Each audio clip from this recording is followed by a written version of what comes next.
Olá pessoal, tudo bem? Eu sou o Guilherme Alf, um dos speakers da Experiência, e estou dando prosseguimento aqui às lives que a gente começou e que vai fazer durante as próximas 2 semanas, ao menos durante as próximas 2 semanas a gente vai fazer essas lives aqui, uma programação incrível, e coube a mim, ao Bruno Romano e ao meu grande amigo professor Gustavo Reis, a qual eu mediei o bate-papo de ontem, coordenarmos essas lives aqui e recebermos outros speakers da Experiência para que a gente possa conversar aqui. O tema de hoje, o assunto de hoje é um tema incrível para o que a gente está vivendo: solidariedade.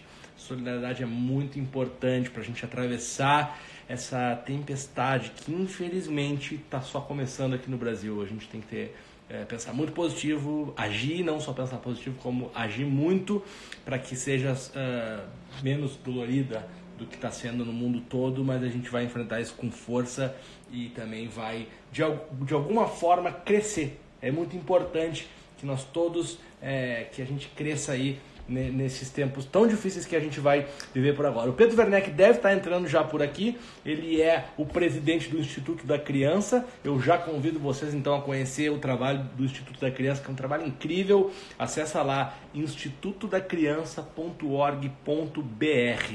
É super legal vocês conhecerem um pouco do trabalho do Instituto da Criança. Enquanto o Pedro não entra, deixa eu dividir um pensamento com vocês. Eu pensei, mas o grupo de risco hoje são os idosos, o maior grupo de risco, né? Todo mundo está aí exposto, mas o maior grupo de risco são os idosos. Será que o Instituto da Criança, mas, gente, o que a gente vai passar aí também na economia vai afetar muito as famílias. E as crianças dependem das famílias. Então, isso é a prova de que todos nós somos grupo de risco. Uns com mais risco na saúde, sem dúvida nenhuma, mas a gente precisa muito se unir, muito dar as mãos, muito praticar. Ontem o Gustavo falou muito sobre empatia, o Gustavo falou sobre a produtividade. Eu imagino que está todo mundo com um sentimento, né? Vou trazer um pouquinho do que a gente falou ontem, aquele sentimento de eu não estou produzindo tanto, ou não estou produzindo tão bem. É muito natural que a gente baixe um pouco a nossa produtividade. Isso é muito natural agora. E tá tudo certo. A gente precisa ser um pouco, se cobrar um pouco menos nesse momento. Oi, todo mundo tá me dando oi aí, toda a galera que tá acenando, tá entrando. Tô esperando aqui o Pedro entrar. E aí a gente já começa esse bate-papo com ele. Enquanto isso, vocês podem mandar perguntas aqui também, que o Pedro vai responder para vocês. É muito curioso, né, a gente poder ver as iniciativas e como estão surgindo novas iniciativas, né? Dificilmente a gente consegue, no nosso dia a dia, nas profissões que não estão envolvidas da saúde ou dessas outras áreas, ajudar diretamente, né, na cura ou no achatamento da curva do coronavírus, que é o que eu acho que a gente mais está buscando. Mas é impressionante a quantidade de iniciativas entre todos os mercados, entre todos os segmentos. E se você é de um segmento que não é da saúde ou diretamente ligado, sinta-se também convidado a fazer a sua parte de alguma forma. A sua parte pode ser ficando em casa, a sua parte pode ser cuidando de você mesmo e dos seus, né? Eu acho que a gente tem dois desafios muito grandes aí. O primeiro desafio, e mais importante, e que é a prioridade zero, é a saúde. É a gente lavar as mãos, usar o álcool gel, não sair na rua se o nosso trabalho nos permite, porque alguns trabalhos não permitem, que não permitem ainda o home office. Então é importante que a gente faça a nossa parte, e não tem mais muito o que a gente fazer na saúde. Ficar em casa, quem pode, que o trabalho permite, né, que a sua profissão permite, e ter os seus cuidados consigo e com os seus, é fazer muito já, muito. Porque esta pandemia que a gente está passando, ela depende de todos nós. Eu acho que isso está pegando muito, né? Depende de todos nós resolvermos isso. Ninguém vai resolver sozinho, a gente só vai resolver juntos. Deixa eu ver se eu mando aqui o convite para o Pedro participar junto comigo, porque não está aparecendo aqui para mim. Ele não está aparecendo, gente, aqui. Então, ó, Aline, Samir, Ju, Ramisa, Feotis, Paola. O Pedro não está aparecendo para mim aqui, gente. Então, Tem uma solicitação da Angelita. Será que ele tá pelo da Angelita ou da Claudine? Então eu tô com o pessoal. Vou ligar pro Pedro aí. Eu tô aqui online. Gustavo Reis tá aqui também. Bastante gente entrando aí nessa live agora de tarde.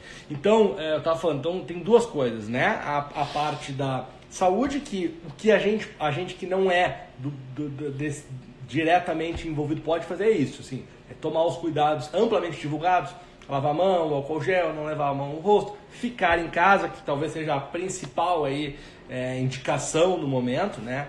Eu quero muito ser taxado como um exagerado e que tudo isso não passou de um grande susto, né? Mas eu prefiro o exagero nesse momento do que, de fato, a gente não respeitar o tudo que está acontecendo. Então, mas a outra questão que a economia como um todo, eu não estou falando de dinheiro, estou falando da economia como parte da nossa vida, e ela é fundamental, é como o mundo capitalista se desenvolve, como a gente sobrevive, não é nem se desenvolve, é como a gente sobrevive. Isso também é muito importante, e no aspecto econômico, todos nós podemos tentar fazer alguma coisa a mais do que o que a gente faz na saúde, que é ficar em casa, lavar as mãos, se cuidar, tomar todas as recomendações que estão sendo ditas.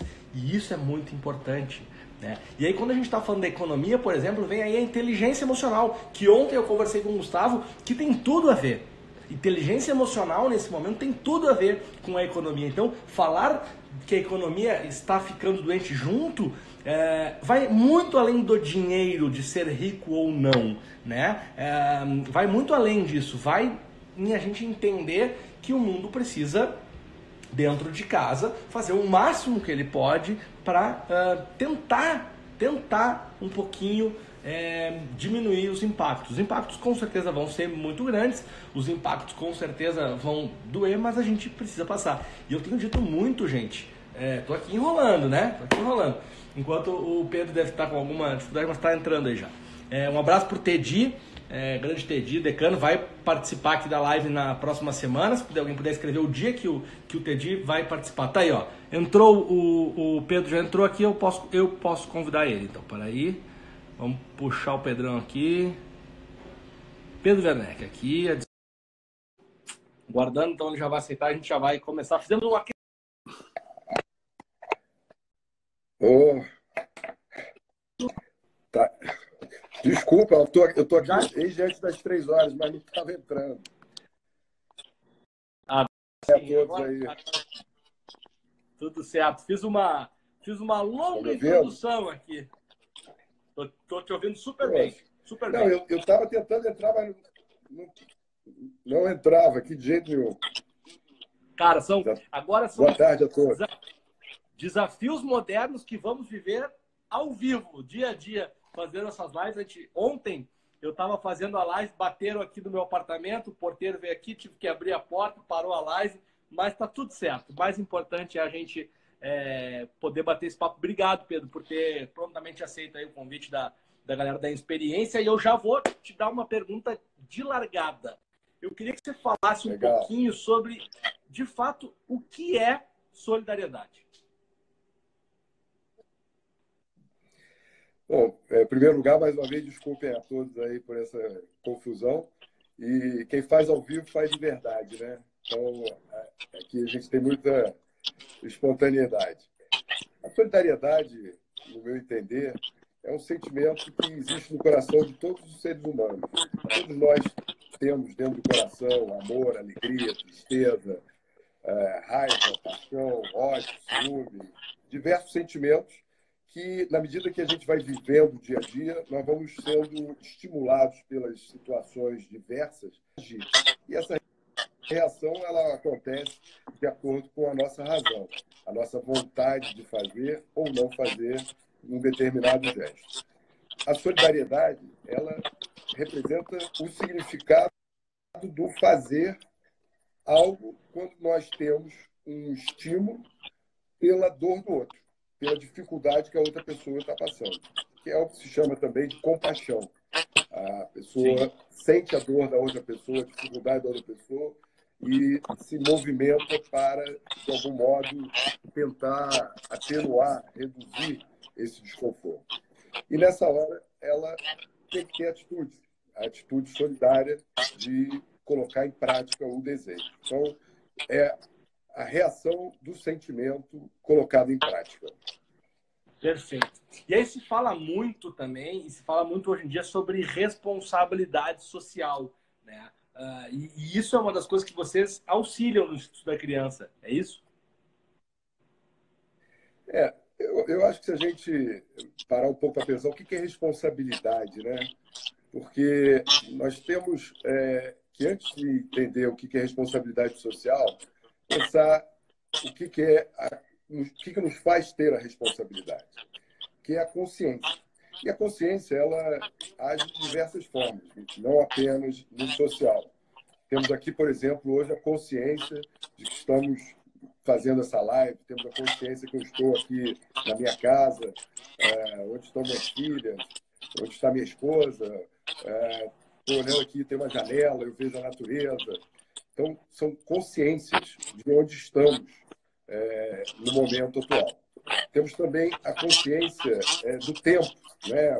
O dia do mês que é hoje, 20 de março do ano de 2020, as coisas que estão acontecendo ao nosso entorno, toda essa questão da epidemia, são diversas situações que nós entendemos como realidade, como verdade, e que nos trazem a consciência desse entendimento. Se nós fizermos também um olhar para o campo humano e pensar que na escala humana, na linha da humanidade, existem vários tipos de realidade.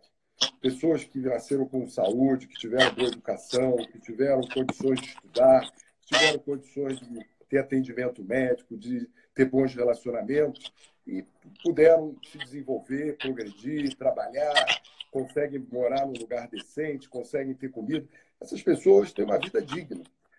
Existe uma escala muito variada, muito múltipla, né? Tem gente que tem mais condições, tem gente que tem algumas condições, tem gente que tem menos condições, mas todos aqueles que conseguem viver essa vida digna estão de um lado da humanidade. Do outro lado da humanidade estão presentes aquelas pessoas que não tiveram tanta sorte, não tiveram essas mesmas condições.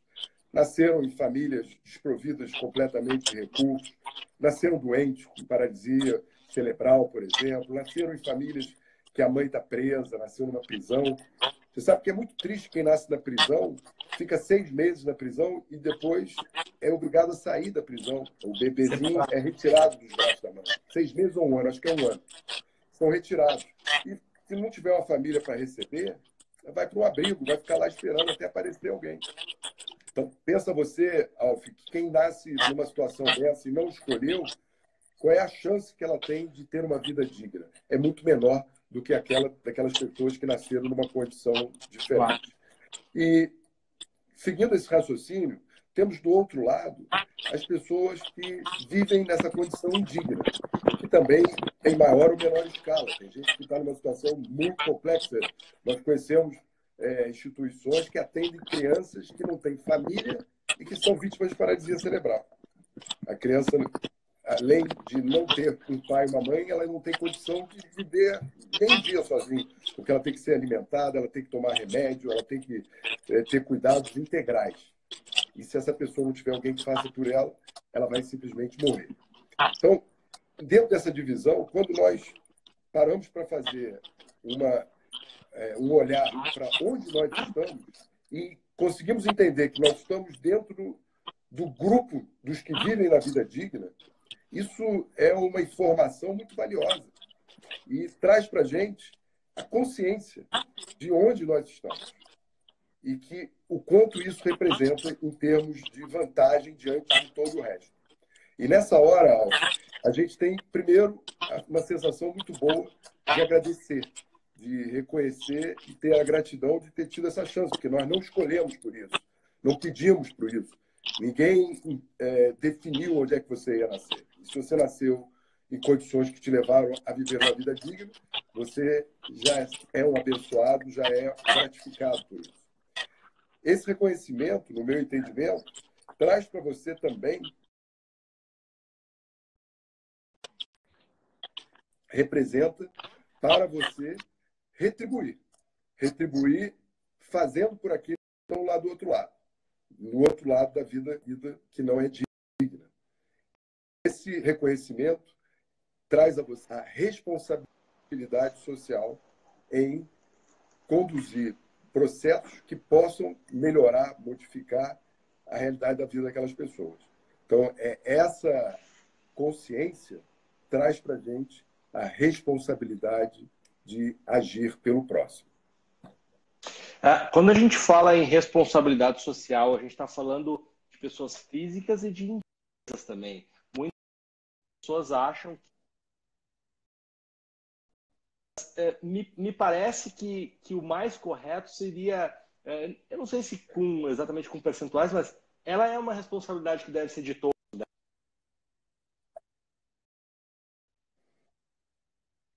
Né? Falhou um pouco da responsabilidade das empresas que você está falando?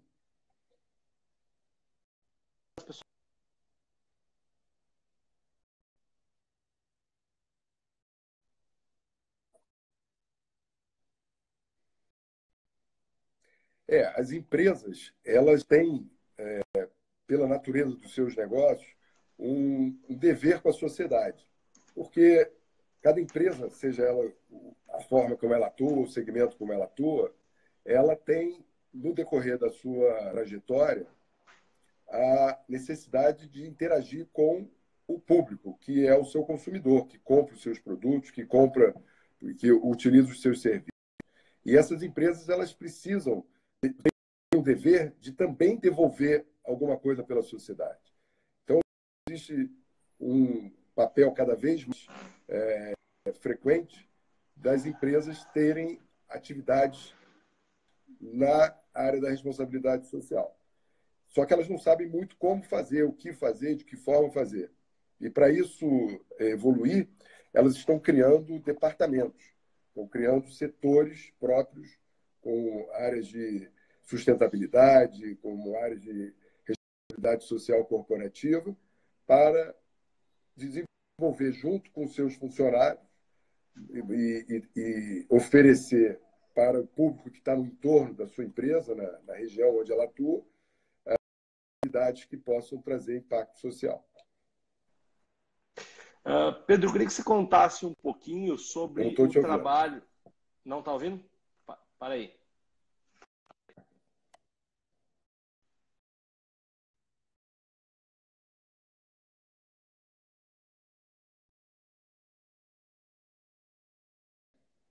Voltei, tá ouvindo agora? Tô. Tá. Tô numa briga com o fone aqui para tentar melhorar o som. Queria que você contasse, agora que a gente conseguiu conversar um pouquinho sobre solidariedade, responsabilidade social. Só antes, lembrei de uma outra coisa que eu queria que você definisse também, porque é legal a gente falar dos conceitos, depois a gente vai partir para a prática, que é gratidão. Qual é o seu conceito de gratidão? Como é que você enxerga a gratidão? A gratidão, ela está presente no coração de todas as pessoas também. E muitas vezes as pessoas se sentem felizes, se sentem satisfeitas por um determinado fato que tenha acontecido na sua vida e falam obrigado, Senhor, gratidão. Então chegam de noite em casa depois de um dia de trabalho, depois de conviver com a família, de estar bem alimentado, deita na cama e agradece também por aquele dia, por aquelas bênçãos todas que ela tem. Mas eu acho, Alcio, que a gente tem que ter mais atitude do que só palavras. Nós não podemos parar apenas no sentimento e na palavra agradecimento e gratidão.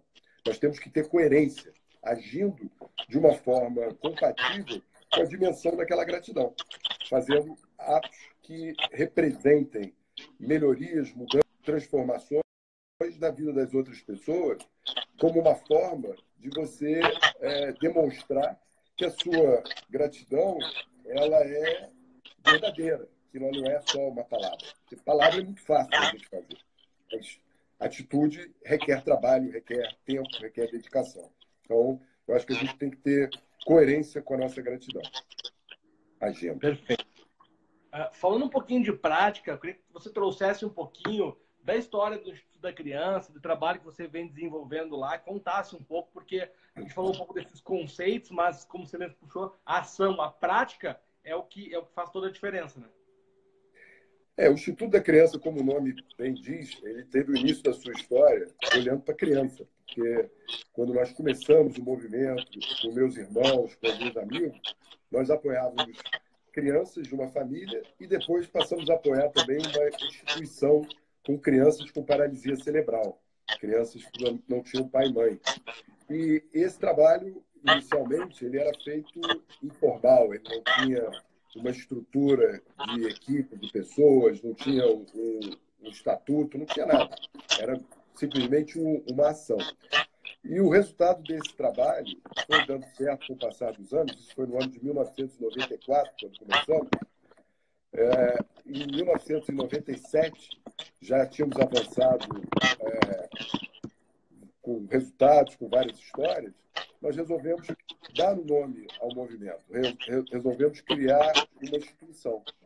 Foi então que nós fundamos o Instituto da Criança, porque eram crianças que nós olhávamos naquela época.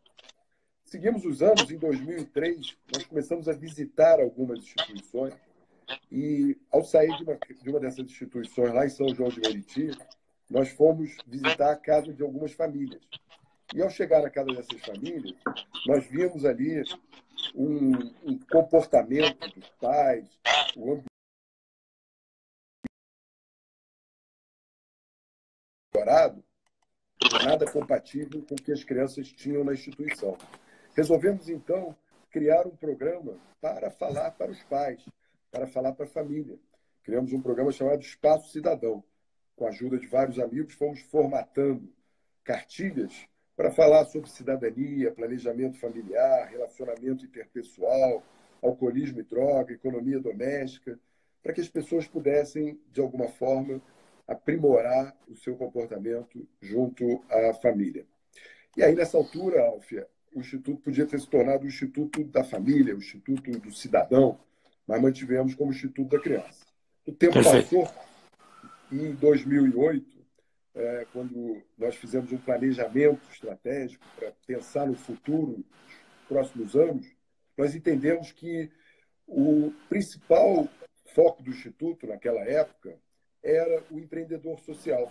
Nós tínhamos vários empreendedores sociais no nosso entorno, conseguimos nos comunicar bem com eles, entender quais eram as suas demandas e, quando obtínhamos essas informações, conseguimos levá-las para os empresários, para as pessoas físicas que podiam, então, investir, ajudar, trazer soluções para eles. Começamos, então, a entender, nessa altura, que o papel do Instituto era proteger o empreendedor social, que são essas pessoas que estão nas creches, nos abrigos, nos centros comunitários, nas casas de assistência com criança com paralisia cerebral. Eles estão em toda parte, em todas as classes sociais. Eles não precisam ser necessariamente classe A, B, C ou D. Eles podem estar em qualquer ambiente.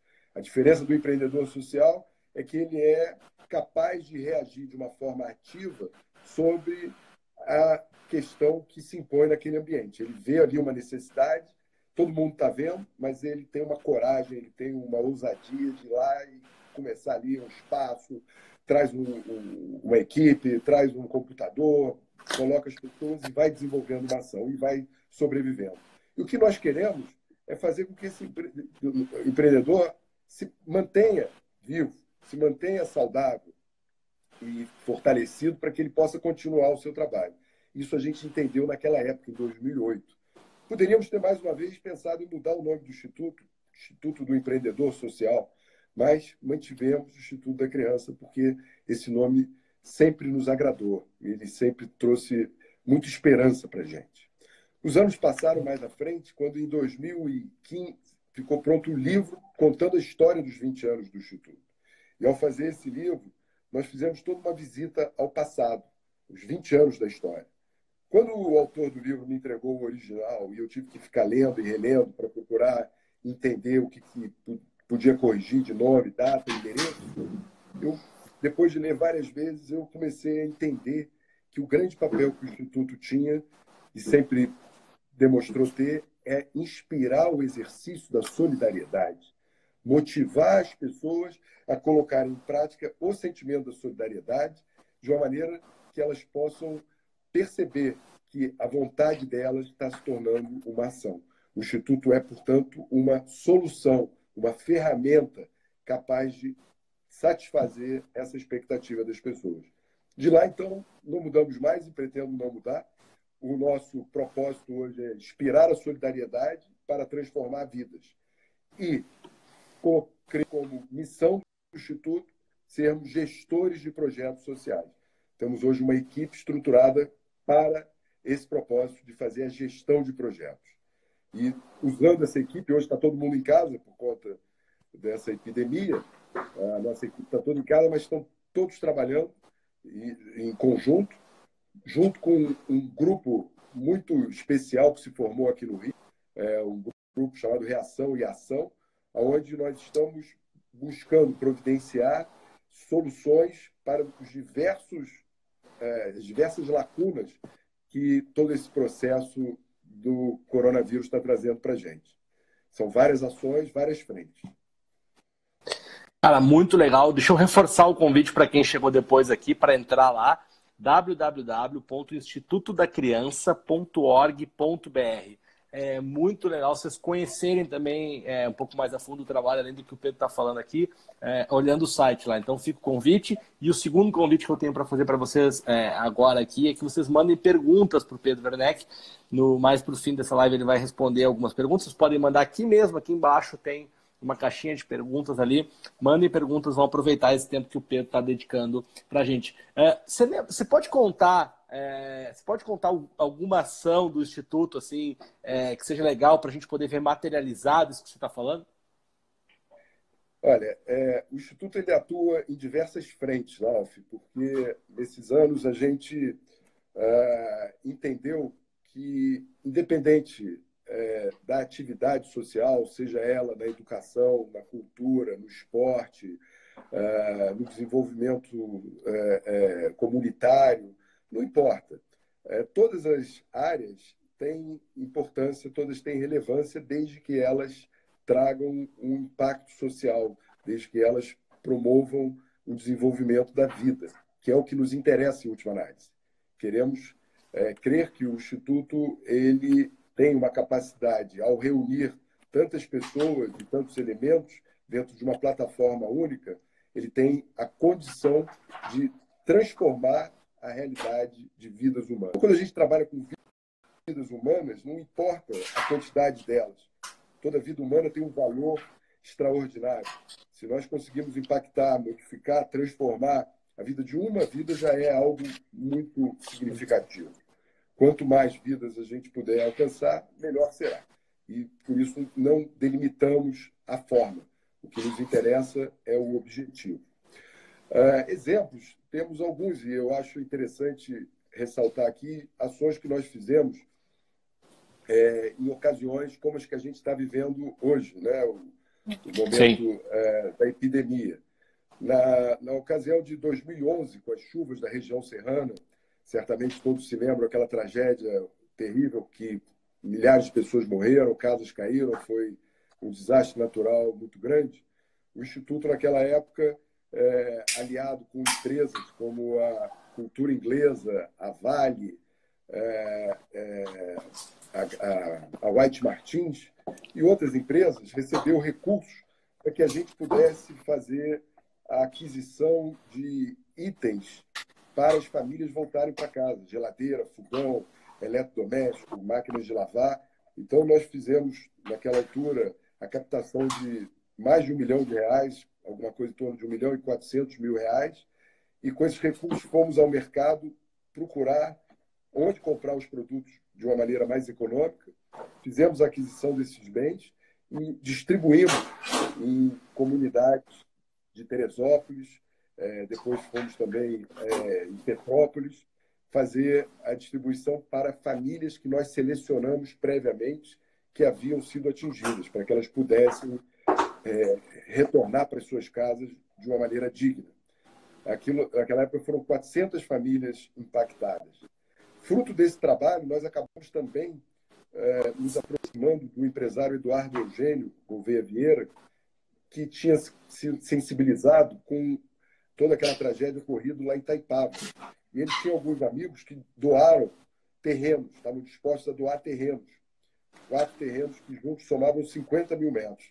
Esses terrenos foram doados para o Instituto da Criança e o Instituto, com o apoio do Eduardo, captou recursos com empresas como a Gerdau, a Klabin, a Coca-Cola, o Instituto Brasileiro de Petróleo, a Britigas, várias empresas.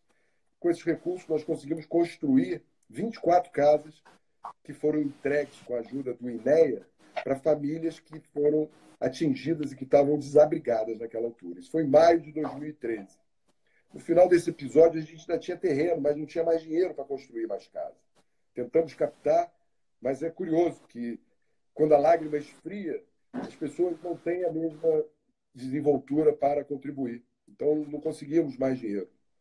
Foi então que nós descobrimos que o governo do Estado tinha recebido da iniciativa privada casas pré-moldadas.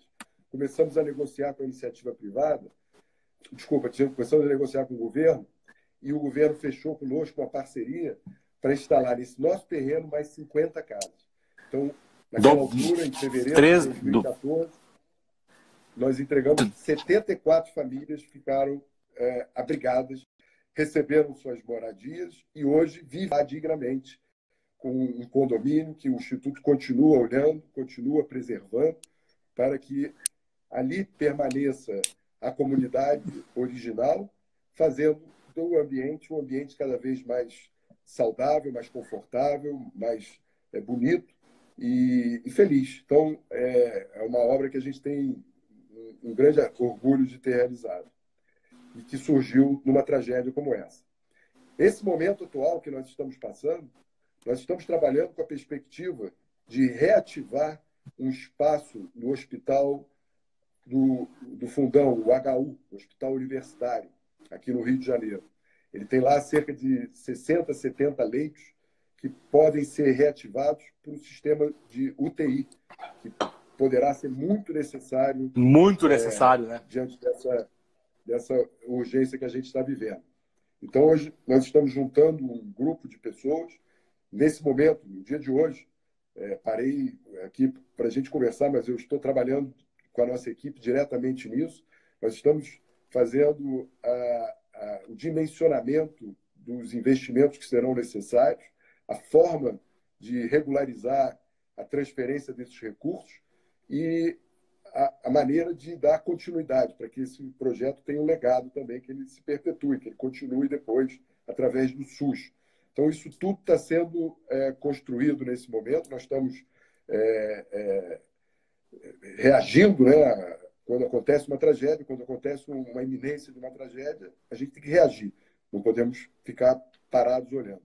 E aí a engrenagem, a máquina do Instituto, a sua estrutura de governança, que é composta por profissionais de áreas diversas, que têm experiência e que têm conhecimento para esse tipo de atividade, entra em campo para que nós possamos, então, corresponder à expectativa da sociedade em ter um instrumento formal, ágil, eficiente e que assegure que esses recursos que serão direcionados possam alcançar o fim desejado. Deixa eu te fazer uma outra pergunta agora em relação ao que está acontecendo, né, do coronavírus, que é uma situação atípica, né, pela proporção que tem, mas que tragédias acontecem sistematicamente, né? Imagina aí que nesses 20 e tantos anos o Instituto da Criança já passou por várias, né? E você falou uma frase que me chamou muita atenção, né? Como é que é? Quando a lágrima... Quando a lágrima seca. Quando a lágrima esfria. Esfria. Muito. O bolso fecha, né? No momento do entusiasmo, eu fico pensando, Alf, assim, de verdade, eu acho que toda essa tragédia, toda essa questão da epidemia faz com que todos nós tenhamos momentos de muita reflexão. E, de verdade, uma coisa que eu estou pensando muito é como é que a gente consegue fazer as pessoas entenderem que a gente não pode esperar a tragédia acontecer, não pode esperar o morro desabar, as casas caírem, as pessoas morrerem, as pessoas sofrerem para elas reagirem. A gente tem que ter a consciência de que é preciso trabalhar preventivamente. É preciso o tempo todo dedicar um pouco do nosso tempo a olhar para o próximo, a ter um olhar solidário. Nós não podemos viver exclusivamente para a nossa família. É muito bom a nossa família, é muito bom a nossa casa, os nossos programas. Eu mesmo sou um cara muito empolgado, eu gosto de festa, eu gosto de sair, eu gosto de viajar. Eu acho tudo isso muito bom, muito válido. Mas nós não podemos viver só assim. Nós temos que encontrar um pouco de tempo para dividir todo esse recurso que a vida nos deu para compartilhar com aqueles que não tiveram essa mesma sorte, que estão ansiosos para ter a chance de entrar no nosso mundo. Quem está do outro lado, vivendo essa vida que nós falamos antes, que não é a vida digna, tem muita vontade de pular para o muro do lado de cá e fazer parte do time daqui. Mas como é que ele faz isso sozinho? Ele precisa de você, ele precisa de um auxílio, ele precisa de um olhar. As pessoas têm muito medo, às vezes, eu observo, de se comprometer. Caramba, eu vou criar um compromisso, vou ajudar essa pessoa todo mês, mas e se eu não puder amanhã? E se eu faltar dinheiro? Qual é o problema? Faça enquanto você puder, faça o máximo que você puder. E eu te garanto que não vai faltar. Você vai sempre conseguir. Porque a vida vai provendo a gente, quando a gente vai trabalhando com uma energia positiva, as pessoas vão chegando, as pessoas vão se aproximando. Eu estou nesses dias aqui recebendo inúmeras ligações, e-mails, WhatsApp, pessoas aproximando, apresentando, gente que está nos Estados Unidos, gente que está na Europa, gente que está em São Paulo. As pessoas estão atentas, reagindo, se movimentando o tempo todo de uma energia positiva. Então, quando a gente tem uma onda positiva, a gente vai sempre atrair coisas positivas. E a gente pode fazer muito. E é muito bom a gente saber que a gente pode fazer alguma coisa pelos outros. E não precisa ser uma coisa distante, não precisa ser uma coisa caríssima.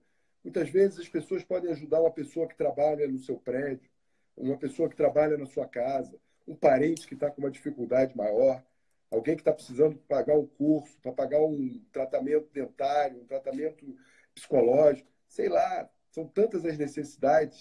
E se você consegue contemplar satisfazer a necessidade de uma outra pessoa, no fundo você se sente bem, Ralf. Você tem a sensação do ato inverso. Você faz, mas você se sente bem, porque você está sendo útil ao próximo. Sabe que uma vez um amigo meu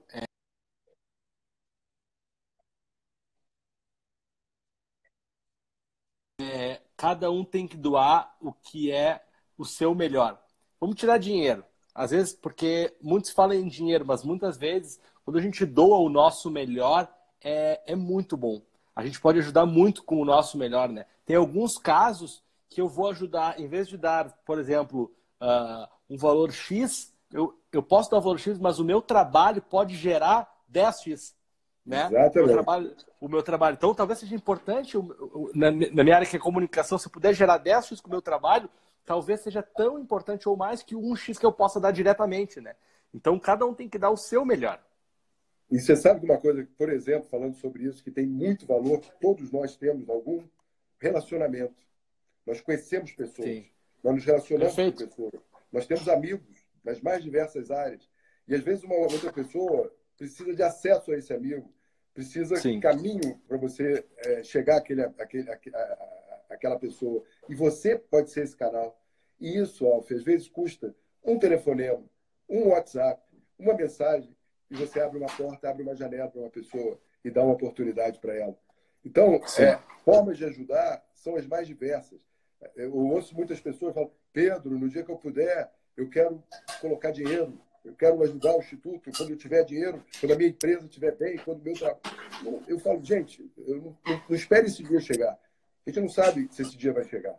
A gente sabe do dia de hoje. E a gente sabe que o dia de hoje tem uma opção de gente que precisa de uma opção de coisas que talvez você possa colaborar por ela. Então, tenha uma atitude imediata, tenha uma atitude presente. Faça o que você puder hoje. Converse com uma pessoa. Você pode ser um coach para um rapaz. A gente tem um programa de fazer coach para jovens de baixa renda, junto com executivos de empresa. Então, os executivos da empresa recebem os jovens no seu ambiente de trabalho para conversar com eles durante 1 hora, 1 hora e meia. Quanta coisa você pode transmitir para um rapaz desse? Quantas orientações, quantos incentivos, quantas coisas novas você vai dar para ele? E vai ganhar também, porque você vai ouvir coisas dele que serão importantes na tua vida, que vão também te fazer ser uma pessoa melhor. Então, eu acho que é sempre o ato inverso. A gente oferece, acha que a gente está dando, mas no fundo nós estamos recebendo. Não dinheiro, não material, mas estamos recebendo a percepção de valor. Estamos percebendo que a nossa vida ela é útil na vida de outra pessoa. E toda vez que nós somos úteis ao próximo, nós temos uma autoestima mais elevada e passamos a nos sentir bem dentro do mundo. Porque a gente está nesse mundo aqui para encontrar o nosso espaço. A gente quer propósito, a gente quer sentido. O que eu estou fazendo nesse mundo? E ajudar o próximo é uma grande revelação para a gente entender o sentido da nossa vida. Perfeito. Deixa eu mandar um abraço para todo mundo que está aqui conectado com a gente, a galera da experiência lá, o Ricardinho, a Ju. O Ricardinho tem várias iniciativas legais, a Aline, a Mariane, o Bruno, o Marcelo Boliche aqui, live bem top, parabéns. Denilson Show, pentacampeão, presente aqui. Grande abraço para o Denilson. Bom trabalho. Belo trabalho, Pedro. A Ju Giglio, Pedro, uma grande referência, com certeza. Putz, tem muita gente aqui legal mandando mensagem. Valeu, vocês estão participando. Mandem perguntas aqui, porque mais 10 minutos a gente vai encerrar. Eu queria te perguntar agora, Pedro, já que a gente está falando de agir, de atitude, quais são as atitudes que cada um, que você indica, que cada um, claro que essa é uma pergunta muito genérica, mas que cada um pode fazer nesse momento para ajudar agora no que a gente está passando e no que a gente vai passar aí nas próximas semanas? Ralf, eu acho que esse momento é um momento desafiador para todos nós, né? Um amigo meu fez uma analogia que eu achei muito boa. Você sabe como é que é aquele cara que está no mar, dentro d'água ali, de repente ele vê uma onda grandona subindo lá no fundo, ele olha para a praia e vê que a praia está longe demais para ele voltar para a praia. E ele vai ter que enfrentar a onda. É o que a gente está vivendo. Nós vamos ter que enfrentar essa onda todos nós, não tem jeito. Então, qual é a solução? Vamos remar em direção a ela. Vamos ao encontro do problema. Não dá para você desprezar o problema. O problema está ali. O problema vai depender em direção à onda. Consegue chegar na onda e passar por baixo dela, o mais profundo que a gente for, menor vai ser o impacto daquela onda. Então, nós temos que conseguir ultrapassar essa onda, que é essa fase crítica que a gente está precisando de remédios, de máscara, de respirador, estamos precisando de leitos, vamos precisar de espaços para colocar as pessoas que têm que ser isoladas, vamos precisar de mais hospitais, vamos precisar de médicos. Tem médicos, eu já estou sabendo aqui, que estão convalescendo, estão ficando doentes, médicos, enfermeiros. Isso é um problema muito sério. Então, a gente vai precisar de toda a energia, de toda a força, toda a capacidade profissional da nossa sociedade. E vamos ultrapassar essa onda. Mas também, como você sabe, no mar, a onda depois vem uma segunda onda, é a série. E essa segunda onda vai ser a onda da economia. Porque nós estamos vivendo um contexto em que as empresas não estão faturando. E até onde eu conheço a economia, grande parte das empresas trabalham no Brasil dentro da lógica de faturar a cada mês para pagar o mês anterior. As contas vêm e quando elas chegam, você vai faturar durante o mês para pagar o que venceu no mês passado. O que ficou para trás. A maioria um parênteses nisso, Pedro, que eu acho muito importante. Eu não lembro de outro momento onde afetou assim 100%, como 100% mas 90%, né? Tá afetando todos, né? Ou praticamente todos. Eu não lembro de outro momento onde afetou tanta gente assim. Quem tem muito vai perder, quem tem quase nada vai perder pode perder o seu quase nada. Então, isso tá me chamando muita atenção. É verdade, e tirando raras exceções, né? Acho que quem está vendendo álcool gel está vendendo, acho que está vendendo, sabonete está vendendo, mas a maioria realmente está tendo prejuízo. E a diferença é que os grandes, muitas vezes, têm reservas. os médios, Sim. pequenos, não tem reserva. Então, Não tem. Perfeito. a segunda onda é a falta de recursos econômicos. Isso tudo é muito complexo, mas traz para a gente também uma sensação, Alf, de que vai haver um amadurecimento da nossa sociedade. Acho que nós vamos crescer com isso, de alguma maneira, em algum momento. Como a gente sabe que todas as crises fazem que as pessoas revejam os seus sistemas, os seus métodos, os seus comportamentos. E a nossa sociedade está se obrigando a fazer esse movimento de revisão. Claro, estamos no comecinho, a onda está só começando, tem muito o que fazer, mas eu acho que a gente vai ter a chance de reconstruir uma sociedade melhor.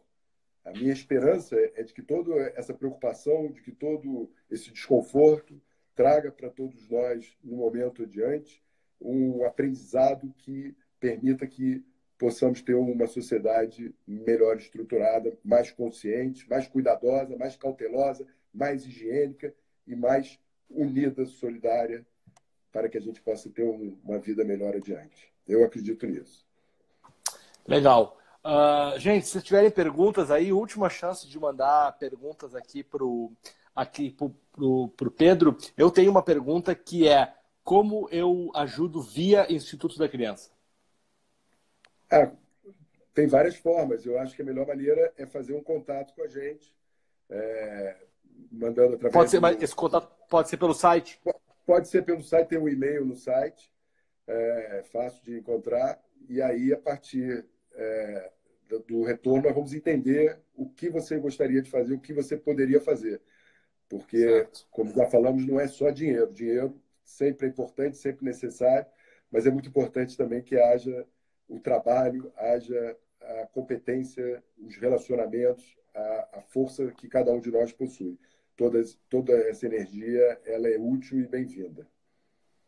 Perfeito. Eu mesmo vou te ligar hoje ainda, porque antes de falar contigo eu estava com uma ideia que eu falei com um amigo meu que joga futebol, então a gente vai ter uma ideia para unir alguns jogadores e vamos conversar para ver se a gente faz isso via Instituto da Criança. Já estou falando ao vivo aqui, porque eu gosto de me comprometer ao vivo, porque daí não dá para voltar atrás. Que bom, eu fico feliz de já ver um primeiro retorno positivo. Porque, Alf, o Instituto me ensina muitas coisas. Dentre elas é que existe muito mais amor, muito mais gente boa, muito mais boa vontade do que a gente imagina lendo o jornal, vendo as notícias e ouvindo as pessoas. Porque a gente ouve muito problema por aí e acha que o mundo, às vezes, é essa energia problemática e negativa. Mas não é, não.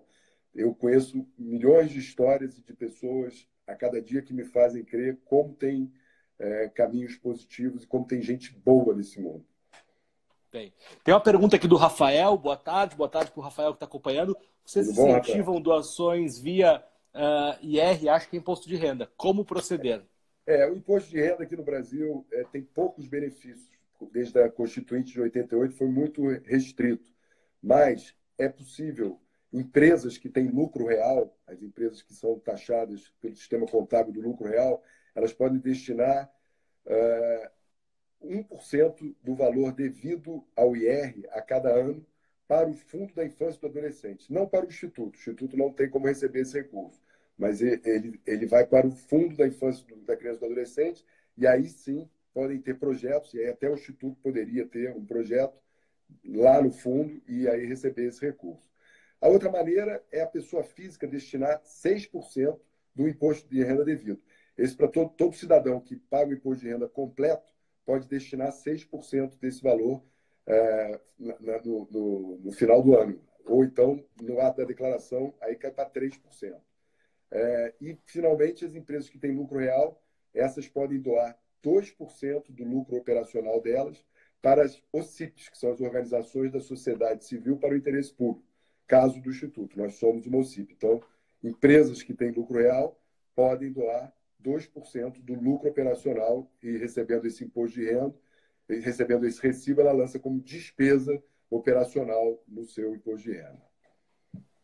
Perfeito, muito bom. Pedrão, cara, muito obrigado por disponibilizar o teu tempo aí, em nome da experiência do Fabrício, de todo o time aí, eu te agradeço aqui, porque a gente sabe que dedicar 1 hora do teu tempo aí, entre tantas causas incríveis que você está fazendo, é muito bom, mas é capaz de multiplicar. Espero que todo mundo que passou por essa live aqui se sinta, de alguma forma, também convocado a exercer a sua solidariedade. Muito obrigado, Alf. Um abraço para todos que nos assistiram e deixo aqui como mensagem o reforço do quanto o ato de doar é um ato inverso. Lembrem sempre, a gente oferece, pensa que está oferecendo, que está dando, mas no fundo nós é que recebemos a percepção de valor por poder servir e ser útil ao próximo. Isso é muito bom. Legal. E avisar para todo mundo aí o seguinte, segunda-feira tem live com o Jackson Follman. O Follman tá aí arrebentando com suas palestras. Puta, o Jackson tem uma história incrível. Segunda-feira, 18 horas aqui no Instagram do @experiência. E essa live vai ficar disponível. Então vocês estão aí, enviem essa live para a galera que não pôde assistir hoje, assistir no final de semana, se inspirar aí ouvindo o Pedro, com certeza vai aprender muito. Pedro, obrigado, boa sorte e que a gente siga juntos para sair desse coronavírus aí mais fortes, embora a gente saiba que vai ser muito difícil. Valeu. Abraço.